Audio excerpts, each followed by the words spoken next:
솔로몬이 쓴 저작이죠. 근데 솔로몬이 자기를 소개할 때에 왕이다 또는 흔히 할 수 있는 지혜자다라는 말 대신에 전도자라는 이름으로 자기를 소개를 했습니다. 전도자라는 말은 가르치는 사람, 말씀을 전하는 사람, 설교자 이런 뜻을 가지고 있습니다. 왕이라는 이름도 있고 또 지혜자라는 이름도 있는데 왜 하필 전도자, 가르치는 사, 교사, 설교자라는 이름으로 이 성경을 기록을 했을까? 자기의 인생의 평생을 돌아보면서 깨달았던 것을 자기 후손들에게 또 오늘 이 성경을 읽는 모든 하나님 백성들에게 조금 과장되게 말하면 정말 피를 토하듯이 유언처럼 남긴 말씀을 오늘 우리가 함께 읽은 것입니다. 모든 성경이 하나님의 감동으로 기록되었다고 하는 것을 우리가 믿고 이 전도서 역시도 성령의 감동으로 기록된 말씀이라고 믿을 때에 오늘 이 말씀은 한 사람 솔로몬의 이야기가 아니라 하나님께서 오늘 우리에게 하시는 말씀이다라고 받아들이면 틀림이 없겠습니다. 전도서에서 가장 많이 반복되는 중요한 구절을 제가 이 한 두 곳 정도로 정리할 수 있을 것 같습니다. 첫 번째, 전도서 1장 2절 3절 말씀에 1장 2절 3절에 헛되고 헛되며 헛되고 헛되니 모든 것이 헛되도다. 사람이 해 아래서 하는 모든 수고가 헛되다. 이게 무슨 유익이 있는가? 헛됨에 대한 이야기입니다. 13절 14절에도 마음을 다하며 지혜를 써서 하늘 아래에서 행하는 모든 일을 깊이 있게 연구하고 살펴보고 내린 결론이 하나님이 인생들에게 수고를 하게 하신 것이다. 그런데 그 수고가 다 헛되고 바람을 잡는 것과 같더라 하는 이 표현들로 전도서를 잘 이해할 수 있다고 생각을 합니다. 오늘 저는 전도서 전체를 좀 살펴보는 시간을 가지는데 전도서에서 이 솔로몬이 깨달았던 인생에 대한 몇 가지를 이렇게 한번 정리를 할 수 있겠다 생각이 됩니다. 그 첫 번째는 짧은 인생, 고난 인생. 참 서글픈 표현입니다. 그런데 사실인 거죠. 인생이 짧다 하는 것이고, 그리고 그 짧은 인생이 행복과 기쁨으로만 가득 차도 아쉬움이 있을 텐데 고난으로만 가득 차 있더라. 물론 기쁨이라는 게 중간중간 있지만 이 인생의 고난에 대한 얘기를 피할 수가 없는 거죠. 성공을 사람들이 원합니다. 그래서 어떤 목표를 정해놓고 달려가고 그걸 성취하는 사람도 있고 성취하지 못하는 사람도 있죠. 그걸 성취한 사람들을 우리는 성공한 사람이다, 자수성가한 사람이다 라고 말을 하기도 하고, 세상 사람들 말로는 그러지 못한 사람들은 실패한 사람이다, 낙오자다 이렇게 이름을 붙이기도 하는데, 솔로몬은 여러분 이 관점에서, 세상 사람들이 말하는 관점에서 볼 때에 실패자입니까 성공자입니까? 성공자라고 말할 수 있겠죠. 뭔가 이루어낸 사람 아닙니까? 왕이 되기도 하고 아버지로부터 물려받은 것이지만, 그리고 나라도 굉장히 부강하게 그가 돈만 많고 나라의 권력만 가진 사람이 아니라 지혜도 충만했습니다. 이 정도 되면 뭐 성공한 사람 아닌가. 그런데 스스로 자기는 실패한 사람이다라고 감히 말을 하는 이유는 인생이 그렇더라고요. 인생이 짧고 고난 인생이라고 이렇게 정리할 수 있는 이유는, 첫 번째는 자기가 그 성공하기도 쉽지 않지만 세상 사람들을 말하는 성공이라는 것을 취했다 할지라도 그 자체가 영원하지가 않더라는 것입니다. 재산, 건강, 미모, 내가 가지고 있는 남들이 다 성공했다고 말하는 그것, 좋다고 말하는 그것이 첫째 영원하지가 않습니다. 그렇죠? 우리의 몸이 건강이 점점 나빠져가는 것들은 그걸 보여주는 것입니다.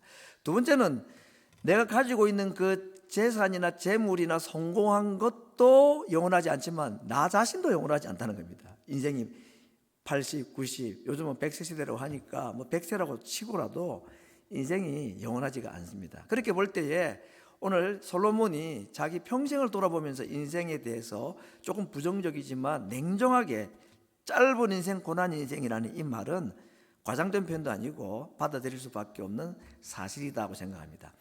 자, 그러면 여러분, 솔로몬이 이렇게 인생을 비관적으로만 보는가? 뭐 헛되다, 바람 잡는 것 같다, 그렇게 얘기하는데, 솔로몬이 자기 인생 가운데서 기쁘고 즐겁고 성경의 표현들은 낙을 누린 때가 있었다고 말했습니다. 언제냐? 2장 10절 이하에 이런 표현이 있습니다. 나의 모든 수고를 내 마음이 기뻐하였다. 이것이 나의 모든 수고로 말미암아 얻은 분복이다. 자기가 얻은 성공한 그것이 자기에게 마음을 기쁨을 주었다고 말하지 않습니다. 잘 보십시오. 무엇이 자기에게 기쁨이 되었다고 말합니까? 수고가 기쁨이 되었다 그랬습니다. 수고하는 일이 기쁨이면 성공한 사람 같습니다. 자기 하는 일이 기쁘고, 학생들 같으면 공부가 기쁘고, 야, 이렇게 되면 얼마나 좋겠습니까, 여러분? 재미있어서 하는 일은 누가 막을 수 있습니까? 재미있어서 일하고, 재미있어서 운동하고, 재미있어서 공부하면 그게 성공할 가능성이 많죠. 세상 사람들로 말하는 성공할 가능성도 많지만 그 성공 여부를 떠나서라도 그 자체가 기쁨이더라 그랬습니다. 25절, 24절을 뒤집어서 했습니다. 25절에 뭐냐면 먹고 즐거워하는 일에 누가 나보다 나은 사람이 있느냐. 솔로몬의 할 만한 말이죠. 세상 사람들이 말하는 성공 또는 먹고 마시고 즐거워하는 이 일에 나만한 사람이 있겠는가? 없을 겁니다, 정말로. 그런데 그가 말하는 말이 24절에 보니까 사람이 먹고 마시며 수고하는 가운데 심령으로 낙을 누리는 것보다 나은 것이 없다. 여기도 말합니다. 뭐가 그에게 기쁨이고 즐거움이라고 그랬습니까? 성공을 누리는 것이 아니고 먹고 마시는 것. 먹고 마시는 게 뭐 그렇게 대단한 일입니까? 요즘은 뭐 먹고 못 마시는 사람 별로 없죠. 옛날에는 먹고 마시는 게 어려웠으니까 저런 말을 했나 싶다 말할지 모르겠지만, 왕이고 권력을 가지고 뭐 누리고 그게 자기가 기쁘고 즐겁다고 말하지 않아서 심령의 마음의 기쁨을 준 것이 무엇이냐? 먹고 마시고 그다음에 뭐죠? 수고하는 것이 내게 기쁨이었다 그랬습니다. 그다음 빨간 것으로 된 거 볼까요? 왜 먹고 마시는 이 평범한 삶, 이게 뭐가 대단한 일이라고. 그 다음에 더 나아가서 수고하는 것까지도 자기에게 기쁨이 되었는데 왜 그게 기쁨이 되느냐? 누가 주신 것이기 때문에, 하나님의 손에서 준 것이기 때문이다 그랬습니다. 하나님이 우리에게 주시면, 하나님이 허락하시면 그 단순한 삶, 먹고 마시는 정도, 수고하는 것까지도 우리에게 기쁨이 되고 낙이 되게 해 주시는 분은 하나님이시다는 것입니다. 하나님 아니면 이런 걸 얻을 수 없습니다. 여러분, 그냥 단순하게 말씀드려서 우리가 이 세상에서 가지고 있는, 누릴 수 있는 모든 것 중에 하나님이 주신 것만 우리에게 기쁨이 될 수 있습니다. 하나님이 주셔야만이 참 기쁨이 되는 겁니다. 하나님이 주지 않는 것이 우리에게 기쁨이 될 수도 있지만 그거 위험한 거죠. 절대로 좋은 거 아닙니다. 하나님이 주시면 먹고 마시는 삶 같은 단순한 삶, 그것을 위해서 수고하고 애쓰는 것조차도 기쁨이 되고 낙이 되게 하신다. 다시 말하면 오늘 이런 말씀들은 모든 삶의 소위 기쁨, 행복, 즐거움, 낙을 누리는 것이 여호와의 손에서부터 온다라고 말하고 있는 것입니다. 그가 엄청난 것을 누렸음에도 불구하고 그의 결론은 그것이었습니다. 인생살이가 힘들고 괴로움이 있지요. 노동이 있습니다. 그럼에도 불구하고 하나님께서 내게 허락하시면 그 수고와 고통마저도, 그 노동마저도 우리에게 기쁨이 되게 하시는 능력이 하나님께 있다라고 솔로몬이 말하고 있습니다. 두 번째 인생, 솔로몬이 깨달은 것입니다. 오리무중, 안개 속에서 캄캄하여 앞을 보지 못하는 삶. 그래서 전도서에 가장 많이 나오는 표현 중에 하나가 때에 대한 이야기가 많이 나옵니다. 범사에 때가 있다. 태어날 때가 있고 죽을 때가 있고, 내가 필요해가지고 애지중지 긁어 모아서 손에 꼭 쥐고 있을 때가 있고, 그걸 어쩔 수 없이 내가 내려놓아야 될 때가 있고, 만나서 기뻐서 서로 반가워하고 얼싸 안을 때가 있지만 어떨 때는 내가 손으로 밀쳐 버려야 될 때가 있고, 똑같은 일이 언제는 내게 이렇게, 언제는 정반대로 내가 결정을 해야 될 때가 있다는 것입니다. 그렇죠? 요나가 타오른 배에 그 얼마나 진귀한 보물들이 많이 있었습니까? 그거 무역하기 위해서 가져간 거 아닙니까? 근데 긁어 모으고 팔고 돈 벌 때도 있지만 어떤 때도 있습니까? 내 손으로 그걸 바다에 던져야 될 때도 있는 겁니다. 이게 인생이더라는 겁니다. 두 번째, 그 때를 내가 정할 수도 없고 그 일이 올 때 내가 피할 수도 없고, 그 때는 하나님만 아시고 그분이 모든 때를 정하셨다 하는 겁니다. 세 번째, 이 일의 때가 언제인지 내가 모르기 때문에 고생인 겁니다.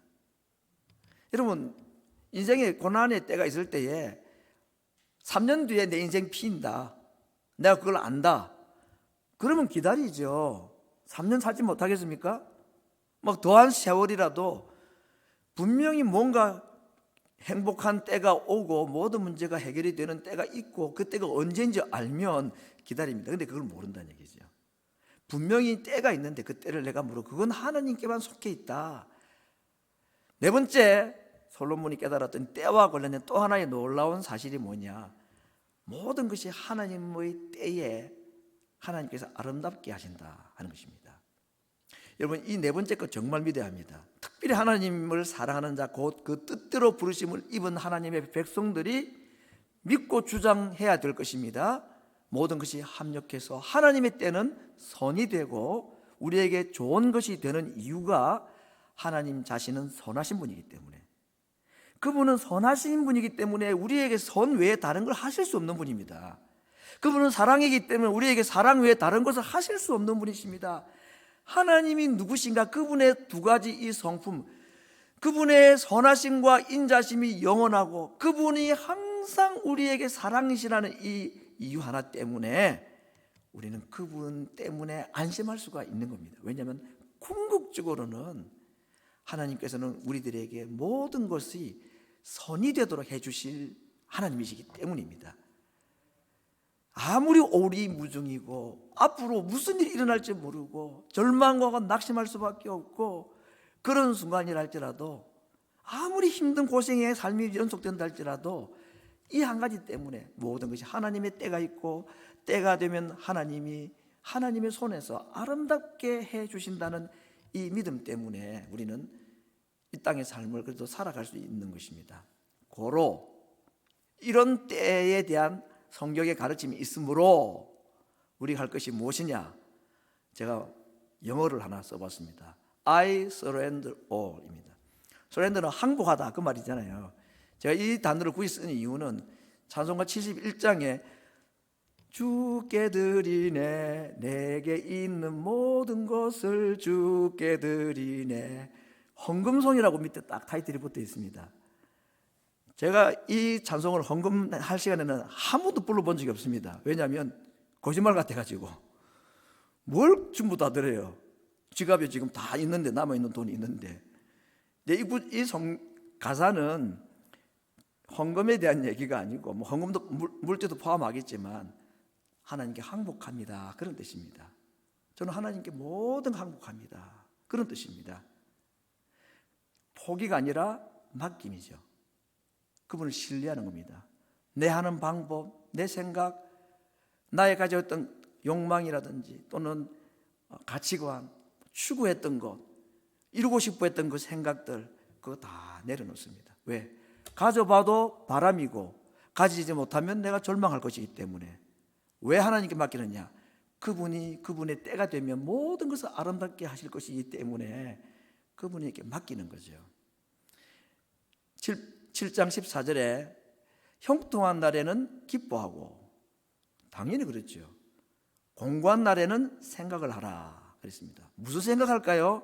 누구 생각할까요? 하나님 생각하라. 오늘 제목이 창조자를 기억하라 하는 9절에 12장 1절에 나왔는데, 하나님께서 인생들에게 새끼줄 두 줄을 꼬듯이 형통과 곤고라는 것, 낮과 밤, 겨울과 여름, 행복과 불행, 이 두 가지 일들을 동시에 병행을 하신다고 했습니다. 하나만 있으면 좋겠는데 하나만 있지 않고 원하지 않는 다른 일들이 함께 있도록 하는 겁니다. 그래서 왜? 사람으로 하여금 장래 일을 능히 헤아리지 못하게 하기 위해서 무슨 일이 일어날지를, 지금은 이렇게 막 기분이 좋고 즐거운 일이 있고 있는데 이게 앞으로 어떤 일로 어떻게 변할지를 모르고, 내 손으로 그렇게 긁어 모아가지고 배 타고 무역하러 가는데 내 손으로 버려야 될 때가 올 수도 있다는 거, 장래 일을 헤아리지 못하게 한 이유가 무엇일까요? I surrender all. 하나님께 내가 다 맡기기 위해서, 하나님께 항복하게 하기 위해서 인생에 이런 두 가지를 계속 반복해서 하시더라 하는 것입니다. 우리를 고통스럽고 힘들게 하기 위한 인생들이 살아가는 모습이 너무 단순해서 하나님께서 위에서 보시고 재미 느끼려고 게임하듯이 우리에게 그런 어려움을 주시는 게 아니라, 그런 일들을 통해서 하나님 모르는 사람들은 방법을 몰라서 좌지우지 뭐 우왕좌왕하겠지만, 하나님 있는 사람들은 답이 있는 겁니다. 그때 하나님 바라보고 그분 의지하라고, 그렇게 주신 은혜다라고 말하고 있습니다. 여러분, 오늘 솔로몬이 자기가 성공한, 성취한 그것이 자기에게 기쁨이 되고 행복이라고 말하지 않고, 그것을 이루기까지 좌절하고 낭망하고 잘 될 때는 기뻐하지만 못 될 때는 또 하나님 앞에 엎드리고 주님을 찾도록 하는, 그게 복이었다고 그랬습니다. 여호와를 가까이 하는 것이 복입니다. 하나님께서 우리를 어떻게 하면 행복하게 살 수 있나를 아시고 하나님의 매뉴얼대로 우리에게 복을 주시는데, 우리가 하나님을 가까이 하는 것이 복이라는 이 대원칙에는 조금의 양보도 없기 때문에, 우리가 어떻게 하면 하나님께 가까이 가는지를 하나님이 누구보다도 잘 아시는 겁니다. 그래서 어떤 일을 허락하시냐? 공고한 일을 우리에게 허락하시는 겁니다. 조금 형통한 일이 있을 때에 별 수 없이 우리가 자주 넘어지고 하는 것이 하나님을 멀리하는 이상한 이 관성이 있고 습관이 있어가지고, 그래서 하나님은 우리가 하나님 떠나는 걸 별로 좋아하지 않습니다. 그게 무슨 뭐 스토커처럼 우리를 귀찮게 하기 위해서가 아니라, 우리는 하나님 가까이 해야만이 행복하니까. 그래서 하나님은 아십니다. 우리를 어떻게 하면 가까이 하나님께 붙어 있게 하시는지. 그건 주로 공고를 통해서지요. 힘든 일을 통해서입니다. 여러분, 뭐 다시 말씀드리고 다시 마음속에 다짐하는 말씀이지만, 하나님께서 하나님 백성들이 허락하시는 어려움이나 고통, 이것은 다른 것으로 해석할 필요가 없습니다. 하나님이 나를 가까이 하기를 원하시는구나 하고 나의 모든 고통이나 어려움을 해석하면 100% 정확한 해석입니다. 그러면 우리가 뭐 해야 될까요? 하나님께 붙어 있어요. 그분 찾아야 되는 거죠. 그걸 다 알고 있음에도 불구하고, 공고 시험을 칩니다. 인생에 하나님 믿는 백성들에게 인생의 공고는 무엇 때문입니까? 주시는 이유가 무엇입니까? 답, 하나님을 가까이 하기 위해서. 그 답만 쓰고 안 하면 무슨 소용이 있습니까? 그죠? 하나님 가까이 하는 것이 복이라면 하나님 가까이 해야 되는 거죠. 주님을 찾아야 되는 거죠. 그래서 오리무중 인생이지만 이것조차도 우리에게 행복이 될 수 있는 이유는 하나님을 잘 주시기 때문이다. 네 번째를 연속해서 하겠습니다. 부조리, 부정, 부도덕한 세상. 세상이 그렇습니다, 여러분. 정말 부조리하고 이치에 맞지 않고 부도덕한. 근데 그런 사람들이 어떻게 잘 될 때가 또 있고 그렇습니다. 밑에도 마찬가지야. 학대받는 자가 있고 학대하는 자가 있는데, 학대받는 자가 불쌍하지만 근데 영원히 학대받는 이 고통을 이기지 못하고 억울하게 이 세상 마감하는 사람들도 적지 않게 있던 겁니다. 여러분, 이런 거 보면 정말 세상 불합리하구나, 부조리하구나, 정말 소망 없다, 이런 생각이 들죠. 그런데 오늘 이 두 세상의 부도덕함과 부조리함, 필멸이라는 게 뭐죠? 반드시 죽는단 말 아닙니까? 사람의 살아가는 우리 세상이 그렇습니다. 이 세상은 어쩔 수 없이 부조리가 있고 부정이 있고 부도덕함이 있습니다. 그걸 인위적으로 없애보려고 하는 것이 노력 자체가 잘못됐다고 볼 수는 없지만 되지가 않습니다. 인간이 나면서부터 악하고 태어나면서부터 생각이 하나님을 멀리하는 인생들이 살아가는 이 세상에 우리가 생각하는 그런 아름다운 세상이 있기가 참 어렵습니다. 나도 힘들지만 세상 구조가 그러지 않기 때문에. 그럼에도 불구하고 인생은 또 이렇게 살던 저렇게 살던, 학대받는 사람도 죽고 학대하는 사람도 죽고 남을 억울하게 한 사람도 죽고 억울함을 당한 사람도 죽더라는 얘기입니다. 중요한 건 뭐냐면 죽음 이후의 문제인 거죠. 어떻게 살고 어떻게 학대를 당했든지 간에 죽음이라는 것은 맞이할 수밖에 없는데, 죽음 이후에 심판이 있는 것, 그래서 그 심판에서 하나님으로부터 인정을 받고 구원을 받느냐 그러지 못하느냐, 이게 진짜 문제인 거죠. 이 땅에서 좀 부조리하고 좀 힘들게 살아가는 거, 억울하게 살아가는 거, 그거 있을 수 있는 이야기입니다. 학대받고 힘들게 살아가는 거 있을 수 있는 이야기입니다. 그런데 우리 두 가지를 기억해야 되겠습니다. 그 후에는 심판이 있다는 거. 두 번째는 남들은 나를 이해 못하지만, 문제를 해결할 사람이 아무도 없지만 나에게는 위대한 상담가가 계시다. 완전하고 온전한 재판장이 계시다. 지금은 사람들이 나를 오해하고 이 오해를 풀지 못해서 너무 억울하고 그러지만, 그러나 그가 나를 아시고 하나님이 나를 아신다는 이 믿음이 아니면 부조리하고 불합리한 이 세상 살아갈 수가 없습니다. 솔로몬이 얼마나 똑똑한 사람입니까? 한 아이를 두고 누구가 참 엄마인지를 가려내는 세계의 재판, 아니 우주적인 재판한 거 우리 잘 알지 않습니까? 반 쪼개가지고 나눠 가지라고. 그 똑똑했던 상담과 재판관도 자기 나라에 일어나는 이 부조리하고 불합리한 이거 학대받은 사람들을 자기가 해결을 못했다고 했습니다. 예수님께서 나중에 솔로몬을 두고 하시면서 뭐라고 그러죠? 솔로몬보다 더 크신 이가 여기 있다고 그랬습니다. 그건 예수님이 자기 자랑하시는 게 아니라 인생의 문제, 솔로몬도 해결하지 못했던 그 문제 주님만 해결할 수 있다는 거죠. 죽음 이후의 심판도, 이 땅에 살아가는 고통과 학대받는 것도, 상담하시는 것도 하나님, 예수님 그분이 위대한 상담가가 되셔서 우리의 문제를 해결해 주실 수 있는 분이시다 라고 말했습니다. 인생의 이런 부조리한 불합리한 이야기들 가운데서 솔로몬은 자기는 할 수 없었다고 생각을 하고 그렇게 고백하는데, 오늘 주님은 우리에게 그 말씀을 받아서 나는 할 수 있다 라고 말씀해 주시는 거 아니겠습니까? 그러한 상담가를, 그런 왕을, 재판관을 우리는 모시고 있는 것입니다. 이런 네 가지 정도의 이 세상에 참 어렵고 힘든 불합리한 일들 가운데서도 우리에게 소망이 있고 기쁨이 되고 우리에게 낙이 있을 수 있는 이유는 주님 때문이시다 하는 것을 먼저 말씀을 드립니다. 이제 오늘 이 전도서에 있는 말씀을 제가 한 1장부터 한 10장까지 내용을 간단히 요약을 했습니다. 그리고 오늘 12장 앞에 있는 것이 11장인데 11장부터 12장에 있는 말씀을 가지고 말씀의 결론을 좀 내리고자 합니다. 우리들에게 정말 필요한 것이 뭔가, 인생이 이 땅을 살아가면서 하나님 믿는 백성들도 마찬가지고 또 하나님 믿는 백성인 구원받은 자들이 이 땅에 살아가는데 정말 필요한 게 뭔가, 구원받은 것을 전제로 해서입니다. 구원받지 못한 사람에게 가장 필요한 것은 구원이겠죠. 그러나 구원받은 우리들에게 정말 필요한 게 뭐냐, 전도서에 있는 말로 하면은 지혜가 필요하다 하는 것입니다. 왜냐하면 우리가 살아가는 세상에 방금 이 네 가지 정도의 구조적인 모순이 있고 불합리한 것들이 있기 때문에 이 세상을 살아가는 데는 믿음도 필요한데, 믿음이나 지혜나 같은 표현을 쓰고 있습니다만은 전도서에 있는 말로 한다면 지혜가 필요하다 하는 것입니다.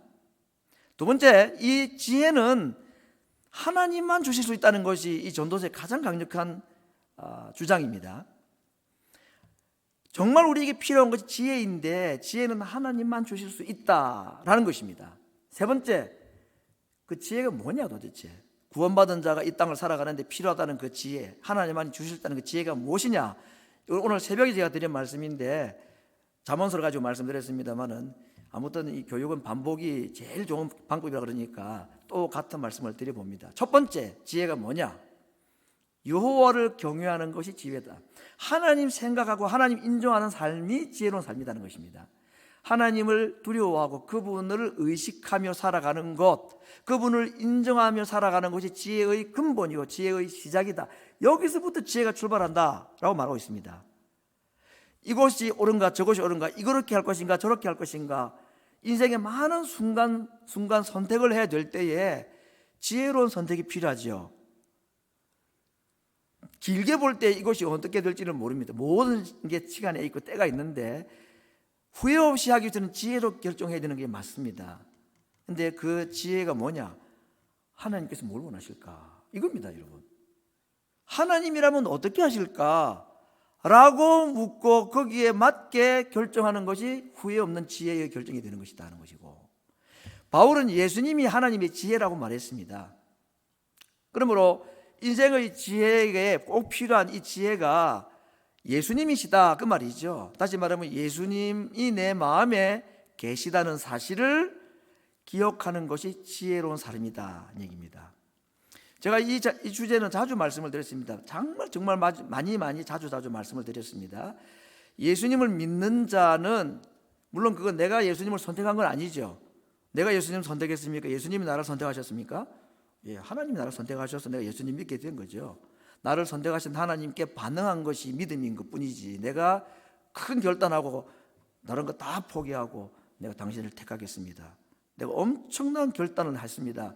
그런 외람 떼고 참 송구스러운 표현을 할 수가 없는 겁니다. 예, 구원받고 나면 하나님 나를 먼저 택하셨구나. 그걸 이제 알게 되는 게 모든 사람의 고백입니다. 그러면 내가 예수님을 믿고 하나님이 택하시면 내가 반응해서 그러면 내 속에 예수님이 계신 거 아닙니까? 그렇죠. 예수님이 약속하셨습니다. 내가 너희를 영원히 떠나지 않는다고 그랬습니다. 다시 한번 말씀드립니다. 오늘 예수님을 구주로 믿으신 분들은 오늘 우리 마음속에 우리 몸속에 성령이 계시다 그랬습니다. 그럼 우리 몸을 성전이라고 말하는 이유가 그렇죠. 그리고 두 번째는 절대로 떠나지 않는다고 그랬습니다. 세상에 누구도 너희를 버린다 할지라도 나는 너희를 버리지 않는다고 말씀을 했습니다. 그러면 지혜가 예수님이라면 너 지혜를 가지고 있는데 내 속에 예수님 계시니까 맞죠? 그런데 왜 지혜가 예수님이고 지혜를 사전에 내보내 보니까 구하라고 그랬지 않았습니까? 지혜는 어떻게 얻을 수 있느냐? 구해야 된다고 그랬습니다. 어느 정도로 구해야 되느냐? 찾을 때까지 찾고 발견할 때까지 구해야 된다. 찾고 구하고 문을 두드리고 그렇게 해야 된다고 그랬습니다. 그런데 예수님이 내 안에 계시는데 뭘 또 예수님을 구한단 말인가? 예수님이 내 안에 계신데 예수님이 내 안에 계시다는 것을 내가 느끼지 못하면 구원받은 자이지만 예수님 계신 혜택과 아무 상관이 없다는 얘기입니다. 그 혜택을 못 받는다는 얘기입니다. 구원은 받죠. 구원받은 자가 내 속에 계신 예수님을 느끼지 못하고 그분을 인식하지 못하면 주님이 내 안에 계시다는 것을 내가 깨닫지 못하고 그것을 느끼지 못하면 지혜를 얻을 수가 없다는 겁니다. 예수님의 말씀 뭐라냐면 예수님이 이 땅에 오신 목적이 우리에게 생명을 주시기 위해서 구원을 주시기 위해서 그 다음 뭐라고 그랬습니까? 우리로 하여금 그 생명이 풍성케 하기 위해서 그게 지혜의 삶인 것이죠. 우리의 삶의 구원만 아니라 구원받은 자가 이 땅에서 누리는 천국을 경험하게 하기 위해서 예수님이 오셨다고 말씀하셨습니다. 그러면 생명을 가진 자, 예수님이 내 안에 계신 자가 어떻게 해야지 생명의 풍성함을 누릴 수 있고 이 땅에 살아가는데 필요한 그 지혜라는 것을 우리가 얻을 수 있고 그래서 낙을 누리고 기쁨을 누리고 행복을 누릴 수가 있느냐? 내 안에 계신 예수님 느끼기, 인식하기, 그분이 느껴져야 그분을 의지할 수 있다는 얘기입니다. 느껴지지 않고는 절대로 주님을 의지 못합니다. I surrender 이거 안 되는 겁니다. 내 안에 계신 예수님이 느껴지기 위해서는 우리가 어떻게 되느냐? 구해야 된다는 것입니다. 내 안에 계신 주님, 그 주님 느끼게 해달라고. 그런데 그 주님이 언제 잘 느껴지는지 아십니까? 공부할 때 더 많이 느껴집니다. 어두울 때 더 밝게 비칩니다. 새벽별이신 그분이. 그래서 우리에게 때로는 공고함을 허락하시는 이유인 겁니다. 우리를 괜히 그냥 힘들게 하기 위해서 심심하니까 그냥 장난질하기 위해서 하신 것이 아니고 그러지 않으면 또 하나님 멀리하고 떠나가는 인생이라는 걸 아시기 때문에 하나님께 꼭 붙어있게 하려고 그래서 예수님을 더 간절하게 찾으라고 우리에게 주시는 것입니다. 오늘 전도서에 있는 말씀을 가지고 지혜로운 삶에 대한 말씀 제가 11장 7절 8절에 있는 말씀 가지고 한번 이렇게 정리를 하겠습니다. 빛은 실로 아름다운 것이라. 빛이 아름다운. 이 빛이라는 것을 다른 말로 하면은 인생의 즐거움 이런 것들이겠죠. 기쁜 일들, 내가 좋아하는 일들. 하나님께서 우리에게 주시는 어떤 풍요로운 삶, 물질적인 것이든지 뭐 자녀로부터 얻는 이런 기쁨이라든지 이게 죄가 아닙니다. 그렇죠? 전에도 말씀드렸지만 돈이 죄입니까 아닙니까? 성경 어디 보고 돈이 죄라고 그랬습니까? 돈을 사랑하는 것이 죄고 그게 일만하게 뿌리라고 그랬죠. 하나님께서 우리에게 주시는 이 빛인 삶, 기쁘고 즐거운 좋은 일들 이거 절대로 나쁜 거 아닙니다. 아름다운 것입니다. 눈으로 해를 보는 것이 즐거운 일이다. 여러 해를 살면서 항상 즐거워하라. 하나님께서 우리에게 기쁨을 주실 때는 즐거워하라. 하나님께서 우리에게 기쁨을 주실 때는 찬송하고 기뻐하고 즐거워하라 그랬습니다. 대신에 뭐 하지 말라? 교만하지 말라 그랬습니다. 근데 그렇게 되게 너무 쉽기 때문에 하나님께 우리에게 빛을 주실 때는 감사하고 즐거워하고 그분을 찬송하는 삶을 살아야 된다. 근데 인생에 또 다른 때가 있다 그랬죠. 형통의 날만 아니라 공고한 때가 있다 그랬죠. 캄캄한 날도 있다 그랬습니다. 근데 캄캄한 날이 많다 그랬네요. 여러분, 한 인생을 80평생을 한 100년이라고 칩시다. 100년의 삶 가운데 밤과 어둠, 기쁨과 즐거움, 아니 기쁨과 슬픔, 권고와 형통이라는 두 구분으로 딱 나누면 내 인생에 80년, 70년, 50년이 몇 대 몇으로 나눠질 것 같습니까? 5대 5? 아닙니까? 고개를 찔레를 흔드시네.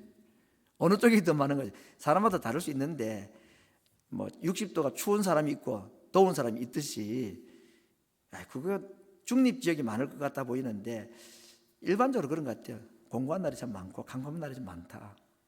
캄캄한 날은 날수가 적어도 우리에게 크게 느껴지고 많이 느껴지는 거 아닙니까? 기쁜 날은 많아도 많은지 모르는데 심리적이든지 실제적으로든지 물리적 시간이든지 심리적 시간이든지 공고한 날, 슬픈 날, 캄캄한 날이 우리에게 있고 많은 것이 사실입니다. 여러분, 그걸 부인할 필요는 없는 거죠. 그런데 문제는 그것으로 끝나버리면 모르겠는데 이것이 우리에게 지혜의 삶이 되면 기쁨과 감사가 될 수 있다는 것입니다. 첫 번째, 지혜는 뭐냐? 빛의 삶, 좋은 일, 기쁜 일 때는 즐기는 겁니다. 그 즐기라는 말은 내 마음대로 막 오락하고 쾌락을 누리라는 말이 아니고 내게 하나님께 빛을 주시고 기쁨을 주시고 형통을 주실 때 어떻게 하는 게 즐기는 걸까요? 하나님을 찬송하는 것입니다. 그분께 감사하는 것이 내게 주신 형통의 날이 내게 교만이 되지 않고 낙이 되고 기쁨이 될 수 있는 비결입니다. 그렇게 하지 못할 때는 그것은 곧 공고의 날로 바뀌게 되고 그건 우리에게 고통으로 바뀔 수밖에 없죠. 복은 독이 될 수밖에 없습니다. 두 번째 우리가 조심해야 될 게 뭐냐? 캄캄할 때이죠. 어두울 때, 힘들 때, 고난의 때. 혹시 지금이 그 순간이라고 생각을 하는 분 계십니까? 그것도 어떻게 하라? 즐겨라 그랬습니다. 참 말이 그러네. 즐겨라. 왜 즐거움이 될 수 있느냐? 아까 얘기했지 않습니까? 노동이 그가 즐거움이라고 했습니다. 그가 왕좌에 있을 때 즐겁다는 표현을 안 했고 노동하는 것이 수고했던 것이 즐거움이었다. 왜 그럴까요? 그때 하나님 찾기 때문입니다. 하나님 가까이기 때문입니다. 아무튼 성경의 말씀은 조금 더 과장되지 않고 틀림없는 사실이라면 여호와를 가까이 하는 것이 복인 것이 사실입니다. 하나님을 가까이 하는 때가 가장 인생이 행복한 때입니다. 어떻게 하나님을 가까이 할 수 있는지 하나님이 너무나 우리를 잘 아셔서 우리에게 공고한 때 캄캄함을 허락을 하시는데 그때 뭐 하라고? 하나님 찾으라고. 그때는 어떤 때보다 하나님이 내게 가까이 계시고 금방 나를 만나 주시기 때문에 자그마한 신음만 해도 하나님이 우리를 가까이 하시기 때문에 캄캄한 때에 하나님 만나는 것을 즐기는 삶, 이게 인생의 즐거움이라, 이게 지혜다라고 말하고 있는 것입니다. 오늘 전도서의 말씀을 이제 마지막으로 한번 정리를 해보겠습니다. 결국 인생은 진정한 행복, 진정한 기쁨이라는 것은 하나님께서 주실 수 있는 것이라고 말씀을 했습니다. 인생이 어떤 것인가를 한 4가지 정도 요약을 했고 그 가운데 우리가 기쁜 날도 있고 슬픈 날도 있고 형통도 있고 공고의 날도 있다고 했습니다. 11장까지 얘기를 다 하고 난 다음에 오늘 본문 12장 1절에서 전도자가, 선생이, 가르치는 자가, 설교자가 뭐라고 말합니까? 일의 결국을 다 들었으니 이제 어떻게 하라 그러냐? 창조자를 기억하라 라고 말하고 있습니다. 언제? 청년의 때 그랬습니다. 제가 이 구절을 보면서 참 단순한 우리 상식적인 이야기 하나가 딱 떠올랐습니다. 건강은 언제 지켜야 하느냐? 건강할 때 지켜야 된다. 건강 잃어버리고 건강 찾으려고 하면은 늦죠. 조금 늦죠. 그죠? 빨리 하면 되는데 많이 늦은 경우가 있습니다. 이게 정말 맞는 것 같아요. 건강이 필요 없다고 싶을 때, 그게 청년의 때 아닙니까? 그죠? 나는 뭐 건강한데, 근데 그때가 건강 지킬 때라는 얘기니까요. 우리가 하나님을 언제 기억해야 되느냐? 공고한 때, 힘들고 고통스러울 때도 찾아야 되지만 청년의 때에 하루라도 빨리 하나님을 참고 하나님을 가까이 하는 것이 인생을 허비하지 않는 것이고 지혜롭게 살아가는 것이고 하나님께 주시고자 하는 그 이 땅의 수고 가운데 주시는 그 행복과 기쁨을 누릴 수 있는 비결이고 방법이라는 것입니다. 오늘 제가 제목을 영어 단어를 썼습니다. Sun, 태양 아래 살아가는 인생. 그런데 우리는 The Son, 예수님 안에 살아가는 자들이 된다. 이게 인생의 행복을 가장 강력하게 말씀해 주는 솔로몬 이야기고 예수님의 말씀, 솔로몬보다 더 크신 분이 하신 약속인 것입니다. 해 아래 살지 않는 사람은 아무도 없습니다. 모든 사람은 해 아래 살아갑니다. 그러나 해 아래 살아가는 모든 사람이 하는 주님 밖에서 하는 수고는 바람을 잡는 것이라고 그랬습니다. 모래라고도 하지 않았어요. 바람이라고, 바람. 모래는 손바닥에 흔적이라도 남잖아. 조금 콩고물에도 남잖아요.